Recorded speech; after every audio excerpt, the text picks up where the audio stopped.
राधे राधे दोस्तों, स्वागत है आप सभी का ग्रंथों से चैनल पर, जहां पर मैं हमारे धार्मिक ग्रंथों से किसी प्रसंग, दोहे, श्लोक या चौपाइयों को लेकर आती रहती हूं।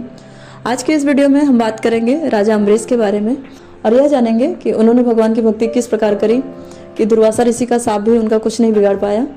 तो अगर आप ऐसे ही धार्मिक प्रसंगों को सुनना चाहते हैं, जानना चाहते हैं, तो चैनल को जरूर सब्सक्राइब कर लें, क्योंकि जो हमारे धार्मिक ग्रंथों में वर्णित है मैं एज इट इज़ उसे यहाँ पर लेकर आती हूँ। तो बिना किसी देरी के चलिए फिर शुरू करते हैं आज का यह वीडियो और जानते हैं राजा अम्बरीश के बारे में। दोस्तों, राजा अम्बरीश का वर्णन श्रीमद् भागवत के 9वें स्कंद के 4थे अध्याय में आता है, जहाँ परीक्षित जी ने परम ज्ञानी सुखदेव जी से राजा अम्बरीश का चरित्र सुनने की इच्छा प्रकट की थी।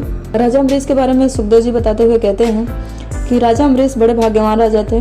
पृथ्वी के सातों द्वीप, अचल संपत्तियां और अतुलनीय ऐश्वर्य उनको प्राप्त था। यद्यपि ये वस्तुएं साधारण मनुष्य के लिए अत्यंत दुर्लभ हैं, फिर भी वे इन्हें स्वप्न तुल्य समझते थे, क्योंकि वे जानते थे कि जिस धन वैभव के लोभ में पड़कर मनुष्य घोर नरक में जाता है, यह केवल 4 दिन की चांदनी है और उसके बाद तो इसका द्वीपक बुझ ही जाता है। भगवान श्री कृष्ण में और उनके प्रेमी भक्तों में उनका परम प्रेम था। उन्होंने अपने मन को भगवान श्री कृष्ण के चरण बिंदों में, वाणी को उनके गुणानुवाद में, हाथों को मंदिर के मार्जन में और अपने कानों को भगवान की अच्युत मंगलमय कथा के श्रवण में लगा रखा था। उन्होंने अपने नेत्रों को भगवान के दर्शनों में और नासिका को भगवान के चरणों पर चढ़ी हुई तुलसी के दिव्य गंध में और जीवा को भगवान नाम में लगा रखा था। अम्बरीश जी के पैर हमेशा भगवान के क्षेत्र की पैदल यात्रा करने में लगे रहते थे। राजा अम्बरीश ने माला, चंदन आदि भोग सामग्रियों को भगवान की सेवा में समर्पित कर दिया था। इस प्रकार उन्होंने अपने सारे कर्म उस भगवान को समर्पित कर दिए थे और धर्म के अनुसार और ब्राह्मणों की आज्ञा के अनुसार वे अपने राज्य का शासन करते थे। और धीरे धीरे उनमें जो भी आसक्तियां रह गई थी, वैसे तो उनमें कोई आसक्ति नहीं थी, लेकिन फिर भी जो भी थी उन्होंने सभी का परित्याग कर दिया। घर, स्त्री, पुत्र, भाई, बंधु, बड़े बड़े हाथी, रथ, घोड़े, सेना, अक्षय रत्न, आभूषण, आयुध आदि उनके पास समस्त वस्तुएं थी। फिर भी उनके संबंध में उनका ऐसा दृढ़ निश्चय था कि ये सबके सब असत्य हैं और सिर्फ परमपिता परमात्मा ही सत्य है। उनकी अनन्य प्रेममयी भक्ति से प्रसन्न होकर भगवान ने उनकी रक्षा के लिए सुदर्शन चक्र को नियुक्त कर दिया था। राजा अम्बरीश की पत्नी भी उन्हीं के समान धर्मशील, संसार से विरक्त एवं भक्ति पारायण थी। एक बार उन्होंने अपनी पत्नी के साथ भगवान श्री कृष्ण की आराधना के लिए 1 वर्ष तक द्वादशी प्रधान एकादशी व्रत करने का नियम ग्रहण किया। व्रत की समाप्ति होने पर उन्होंने कार्तिक महीने में 3 रात का उपवास किया और एक दिन यमुना जी में स्नान करके उन्होंने भगवान कृष्ण की पूजा करी। वहां पर उन्होंने ब्राह्मणों को भोजन कराया, उनकी सेवा की और उन्हें 60 करोड़ गौवें सुसज्जित करके दान दी। और वे जो गौवें थी, ऐसी गौवें थी दोस्तों, जो कि उनके सींग और खुर सोने और चांदी से मढ़े गए थे। वे गौवें बड़ी सुशील, छोटी अवस्था की, देखने में सुंदर, बछड़े वाली और खूब दूध देने वाली थी। इस प्रकार जब व्रत पूर्णावधि की ओर था, तब उन्होंने ब्राह्मणों से आज्ञा लेकर व्रत का पारण करने की तैयारी की। उसी समय दुर्वासा ऋषि जी उनके यहाँ पधारे। राजा अम्बरीश उन्हें देखते ही उठकर खड़े हो गए और अपना आसन देकर बिठाया। विविध सामग्रियों से उनकी पूजा की और उनके चरणों में प्रणाम करके उन्हें भोजन के लिए प्रार्थना की। दुर्वासा जी ने अम्बरीश की यह प्रार्थना स्वीकार कर ली और इसके बाद आवश्यक कर्मों से निवृत्त होने के लिए वे नदी तट पर चले गए। वहां पर वे ब्रह्मा का ध्यान करते हुए यमुना के पवित्र जल में स्नान करने लगे और यहाँ पर द्वादशी केवल घड़ी भर ही शेष रह गई थी। तो धर्मज्ञ अम्बरीश ने धर्म संकट में पड़कर ब्राह्मणों के साथ परामर्श किया। उनसे कहा कि ब्राह्मण को बिना भोजन कराए स्वयं खा लेना और द्वादशी रहते पारण न करना दोनों ही दोष है। इसलिए इस समय जैसा करने से मेरी भलाई हो, हे ब्राह्मण देवताओं, आप मुझे ऐसा विचार कर बताइए। अब ब्राह्मणों ने विचार करके कहा कि हे राजन, श्रुतियों में ऐसा कहा गया है कि जल पी लेना भोजन करना भी है और नहीं भी है, इसलिए इस समय केवल जल से पारण कर लीजिए। तो ऐसा निश्चय करके मन ही मन भगवान का चिंतन करते हुए राजा अम्बरीश ने जल का पारण कर लिया। उसके बाद वे दुर्वासा जी के आने की बाट देखने लगे। दुर्वासा जी आवश्यक कर्मों से निवृत्त होकर यमुना तट से लौट आए। जब राजा आगे बढ़कर उनका अभिनंदन करने लगे, तब उन्होंने अनुमान से ही समझ लिया कि राजा ने पारण कर लिया है।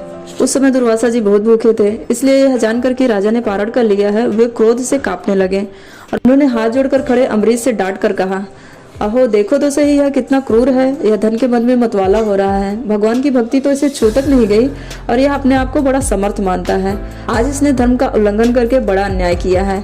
मैं इसका अतिथि होकर आया हूँ। इसने अतिथि सत्कार के लिए मुझे आमंत्रित किया है, किंतु फिर भी यह मुझे खिलाए बिना ही खा लिया। मैं तुझे अभी इसका फल चखाता हूँ। यूँ कहते कहते वे क्रोध से जल उठे और उन्होंने अपनी एक जटा उखाड़ी और उससे अम्बरीश जी को मारने के लिए एक राक्षसी उत्पन्न की। जब वह धरती पर चलती थी तो उसकी धमक से पृथ्वी कांप रही थी, परंतु राजा अम्बरीश उसे देखकर तनिक भी विचलित नहीं हुए।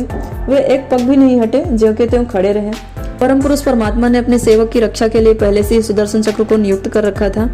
जैसे क्रोध से गुर्राते हुए सांप को अग्नि भस्म कर देती है, वैसे ही उस चक्र ने दुर्वासा जी की राक्षसी को जलाकर राख का ढेर कर दिया। जब दुर्वासा जी ने देखा कि मेरी बनाई हुई कृत्या तो जल रही है और चक्र मेरी ओर आ रहा है, तो वे भयभीत होकर अपने प्राण बचाने के लिए जी छोड़कर एकाएक भाग निकले। वे जहाँ जहाँ जाते भगवान का चक्र उनके पीछे पीछे आता। जब दुर्वासा जी ने देखा कि चक्र मेरे पीछे लग ही गया है, तब उन्होंने सुमेरु पर्वत की गुफा में प्रवेश किया। वे इस चक्र से बचने के लिए आकाश, पृथ्वी, अतल वितल, नीचे के लोक, समुद्र, लोकपाल और स्वर्गलोक तक गए, परंतु उन्हें बचाने में कोई भी सक्षम नहीं था। तो वे थक हारकर देव शिरोमणि ब्रह्मा जी के पास गए और वहां पर उनसे बोले कि ब्रह्मा जी, आप स्वयंभू हैं, भगवान की इस तेजोमय चक्र से मेरी रक्षा कीजिए। तब ब्रह्मा जी ने कहा कि मैं, शंकर जी, दक्ष, भृगु आदि प्रजापति, भूतेश्वर, देवेश्वर आदि सब जिनके द्वारा बनाए गए हैं और सब जिनकी आज्ञा सिरोधार करके इस संसार का हित करते हैं, हम उनके भक्त के द्रोही को बचाने में कैसे समर्थ हो सकते हैं। तो जब ब्रह्मा जी ने इस प्रकार का उन्हें जवाब दिया, तब दुर्वासा जी को निराशा हुई और वे शिव जी के पास गए। तब भगवान शिव ने भी यही कहा कि जो भगवान के भक्त का अपराध करते हैं, हम उन्हें बचाने में सक्षम नहीं हैं। आप एक काम कीजिए, आपने जिनका अपराध किया है आप उन्हीं के शरण में जाइए। तब दुर्वासा जी भागे भागे श्री हरि के पास गए। वे कांपते हुए भगवान के चरणों में गिर पड़े और उनसे प्रार्थना करने लगे, हे अच्युत, हे अनंत, आप संतों के एकमात्र वांछनीय हैं। हे प्रभु, विश्व के जीवन दाता, मैं अपराधी हूँ, आप मेरी रक्षा कीजिए। आपका प्रभाव न जानने के कारण ही मैंने आपके प्यारे भक्त का अपराध किया है। प्रभु, आप मुझे इससे बचाइए। आपके तो नाम का उच्चारण करने से ही नार की जीव मुक्त हो जाता है। पर इसके बाद जो श्री हरि ने कहा दोस्तों, वह बहुत ही सुंदर बात कही है भगवान ने अपने विषय में। जो भगवान को नहीं जानते हैं वो इस प्रसंग से भगवान के विषय में जान सकते हैं कि भगवान का स्वभाव कैसा है। भगवान ने दुर्वासा जी को उत्तर देते हुए कहा कि हे दुर्वासा जी, मैं सर्वथा अपने भक्तों के अधीन हूँ, मुझ में तनिक भी स्वतंत्रता नहीं है। मेरे सीधे साधे सरल भक्तों ने मेरे हृदय को अपने हाथ में कर रखा है।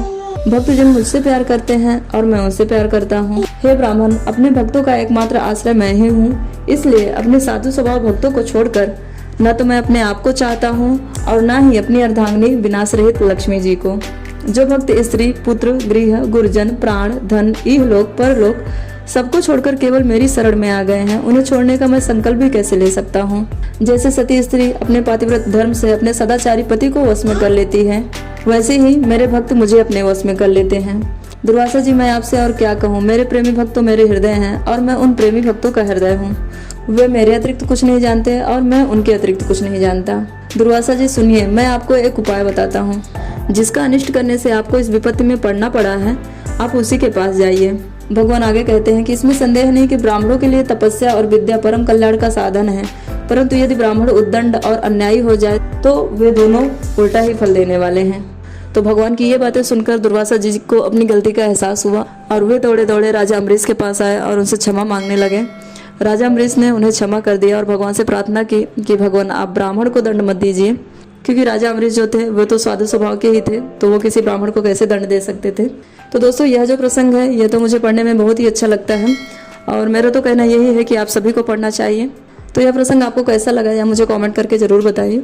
साथ ही अगर आप ऐसे ही प्रसंगों को सुनते रहना चाहते हैं तो चैनल को जरूर सब्सक्राइब कर लीजिए और यह वीडियो अगर आपको पसंद आए तो इसे लाइक और शेयर जरूर कीजिए। तो आज के इस वीडियो में इतना ही, मिलते हैं अगले वीडियो में, तब तक के लिए राधे राधे।